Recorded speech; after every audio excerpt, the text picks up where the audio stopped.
তোমাদের সাথে আমি পচা আমের রেসিপি শেয়ার করেছিলাম, আজ একদম টাটকা কচি আমের রেসিপি শেয়ার করছি। আমরা এসেছি উড়িষ্যা ঘুরতে বস, আর ওখানে আমরা পেয়ে গেছি আম গাছ, আর বাঙালি হয়ে পরের গাছে ঝাড়ি মারবো না, এটা তো হতেই পারে না।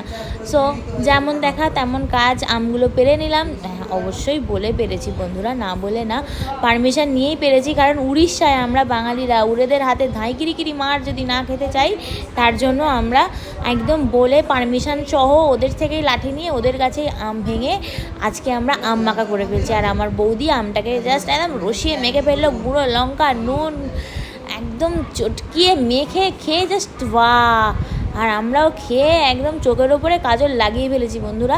তারপরেই ঝাল লাগতে চলে এসেছি হোটেলের বাইরে কানু ভাইকে দিয়ে তালের ফোঁপর খেতে। এসে দেখি তালের ফোঁপর, ও মা এ তো শক্ত পাকা ইট। যাই হোক, ভালো লাগলো, খেলাম। তোমাদের যদি ভালো লাগে অবশ্যই লাইক